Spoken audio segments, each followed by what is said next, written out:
Oh, hello again, my live family. How are you this Friday afternoon? Oh, there is a lot going on, as you can tell in the angel speaking world. You probably just got done a half an hour ago seeing the broadcast around our 6 month, or excuse me, 6 month, 6 week summer intensive. And that is for exactly the topic that we are going to talk about here and break down this afternoon. That is all around giving specifically African American women, those who identify as African American females, in the workplace, particularly in corporate America, tech, healthcare, pharma, education, athletics, you name it, giving them the tools that they need to help deal with some of the navigation that's required, the special navigation that's required if they are dealing and working in a male dominated, predominantly male dominated, non inclusive environment. Okay, so just because it's male dominated doesn't mean that you're working in a non inclusive environment. It could be extremely inclusive. But if you happen to be a couple of degrees of separation from the dominant culture and the dominant gender and ethnicity, then there's just special tactics that you have to employ in order to navigate that. And so let's unpack two of those, right? So, in an effort to talk about, in the same vein and talking about mental health, we are talking about two psychological techniques that we as African American women employ in order to navigate these environments. Okay. So the first one that I want to unpack is called armoring. Okay. Now, caveat, I had been doing this and I do this and didn't even realize it. Didn't even realize it had a name, right? And how I found out that it had a name and how it was properly defined is from this book that I reference in my book, Dents in the Ceiling. I reference the research of Bell and Nakomo, I hope I'm pronouncing that correctly, in the book Our Separate Ways, right? Where they do a significant amount of in-depth research, qualitative and quantitative analysis between white women and Black women and their paths to the executive levels in their respective professions. So one of the concepts that they articulate very nicely, again, that we do often subconsciously, but it's a name and it's called armoring.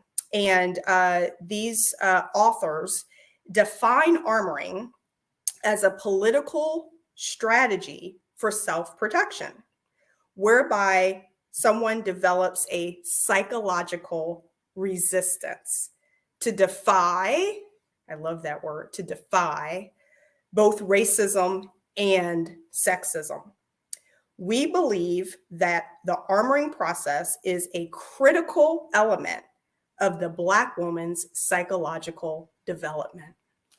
So, what exactly does that mean? What does armoring look like?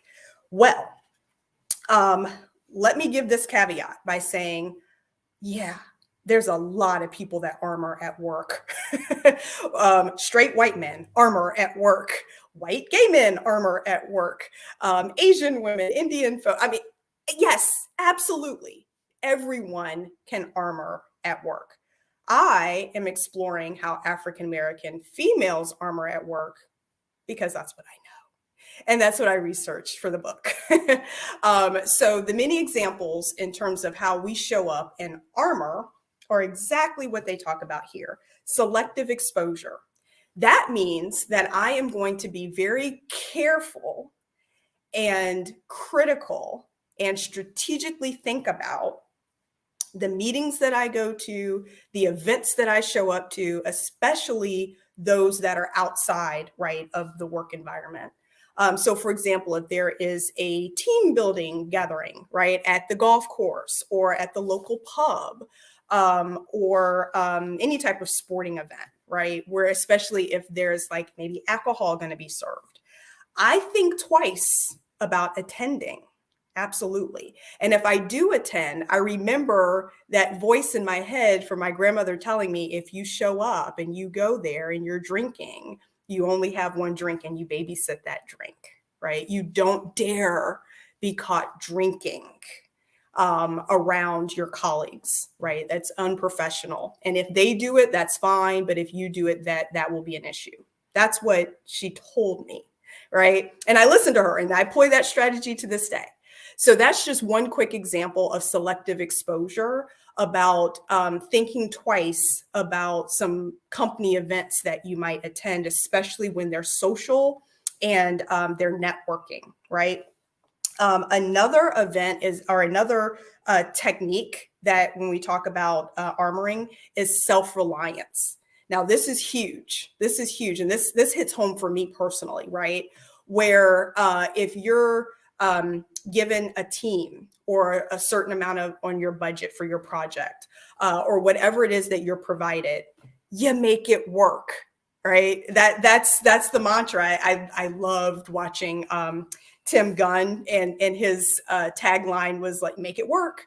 And I'm like, yeah, that's me. That's my whole life, right? Take the scraps of whatever's given to me and make it work, piece it together. And some of that will come with self-reliance, right? Kind of like, I'm not going to let anybody else let me fail. So if there is, for example, a team member, let's say back in the day when I was a project manager, and there was the test lead, wasn't, they weren't executing the test scripts the way, at the pace that we needed them to. Who was going to jump in and help test? Me, yours truly. And I remember a gentleman, a peer project manager, made a comment. He was like, "You're crazy. Why are you getting in there testing? That's nuts. That's for them. And if they don't do it, or if they run late, or there's not enough, staff or testers on your project to get it done, raise that as an issue and keep it going." And I'm like, no, absolutely not. This project will not fail. I can't let it fail. So if that means that I got to go in there and write some bad code, or run a test script, or write a validation document, or whatever it is that I got to do to make this work and be successful, I'm going to do it. Now, some people might say, well, that's just you being a good team player. But the problem is when that happens all the time, right? Where this is not just a one-off thing, where it's project after project, situation after situation, where you're not getting the help and the support, but you're not going to let that stop you. You're not going to whine about it. You're not going to blink an eye about it. Oh, you're not going to give me the budget, the resources, the staff, the whatever I need. I'll go get it myself. Self-reliance, another technique as a part of armoring. And then the last one, the one that is the most deadly, quite honestly, is silence. They talk about silence is one way Black women have adapted to living in a world of interlocking oppressions. So this means that if I am talked over in a meeting, if I am bullied, if I am treated like the maid, where I'm the one always doing the PowerPoints, or I'm the one always setting up for the meeting, I'm the team builder person. If I'm find myself constantly in a spot where I feel like I'm being disrespected or put down, then there's a lot of options, but one that we employ quite often is silence. We don't speak up. And it's not that we aren't putting up boundaries. It's not that we are being, thinking less than for ourselves. It very much impacts us, right? We talk about it with our girl tribe. We talk about it with a therapist or a minister at church, or with friends, or, other trusted colleagues. For sure, it is seen and it is felt, and we just deal with it in other ways. But when it comes to our colleagues and the workplace, it's very silent, right? We won't speak up or address it because of the lack of psychological safety, the lack of trust. Maybe we've seen, other women before us that have spoke up, and they were dealt with by either, being let go, or their authority or accountability lessened, right? So it was kind of a lesson for us to keep quiet. That keep quiet, that silent one, I say, is the most deadly, because it lends itself to you internalizing the pain. And internalizing the pain can then, quite honestly, lead to some physical impacts in terms of your health, right? With headaches or hair loss. A lot of African American women going for a long time not being diagnosed with heart issues. All of that lends itself to stress that shows up in your body. So that's why I say quite deadly. And then real quick, the second topic, right? So that's armoring, and that's just a few of the ways that armoring can show up. But the second main topic is what I love, which is identity switching. So many of you have probably heard of code switching, which is when an African American person might use Ebonics or some sort of dialect, very relaxed and formal way of speaking to each other. And then when they go into the corporate world, they'll switch, right? And it gets really formal, and we drop the contractions, and we use professional language. We won't even get into diagnosing what that is. But whatever professional is to you, you kind of switch that on, right? And who's going to say that that's right or wrong? It's just something that is done a lot, again, by underrepresented populations. Okay, it is what it is.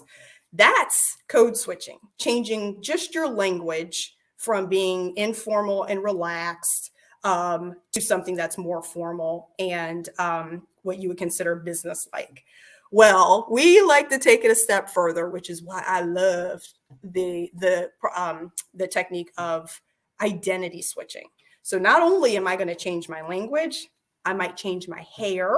I have changed my hair. Yes, I absolutely have run in last minute on a Friday evening to the hairdresser to have my hair straightened because I didn't want to go into a job interview with my natural hair.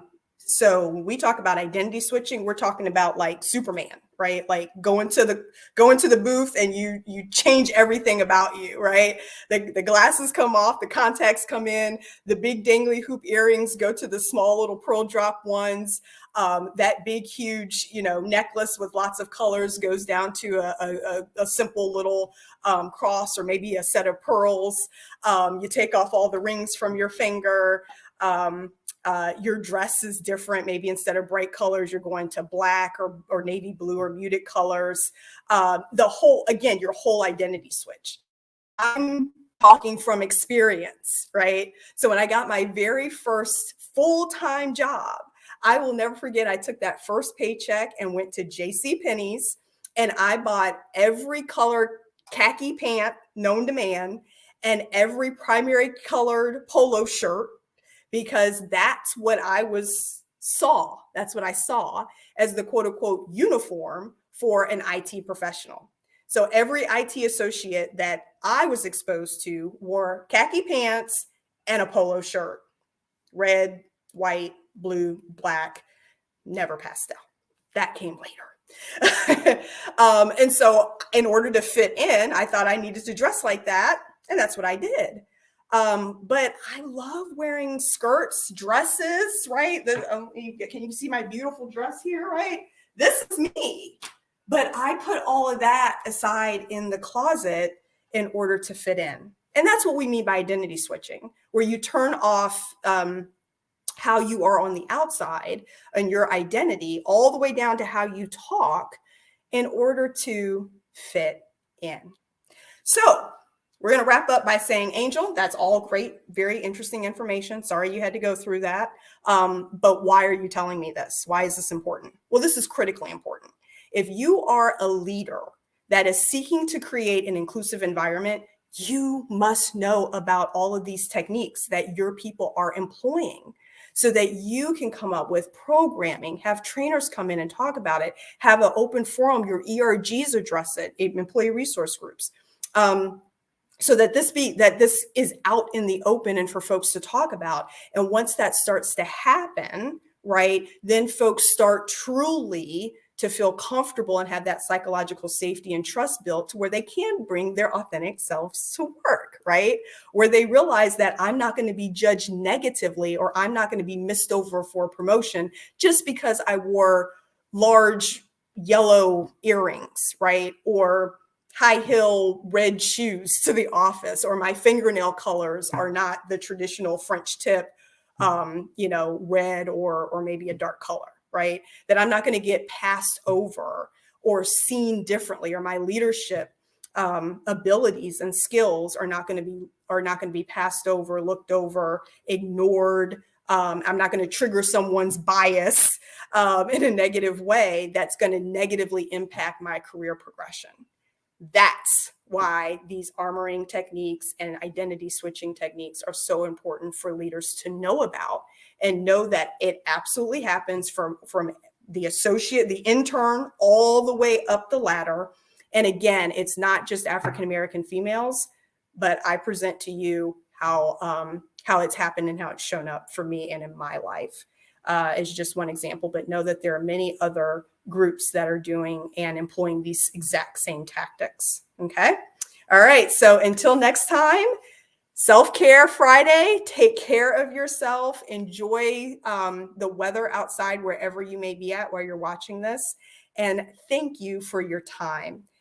Reach out to me on DM, Facebook, LinkedIn, wherever. I would love to hear the feedback in terms of maybe how you yourself have employed some of these techniques, or questions about how to deal with these in your work environment. And again, maybe how angel speaking can help. All right. So take care. Have a good one. Bye all.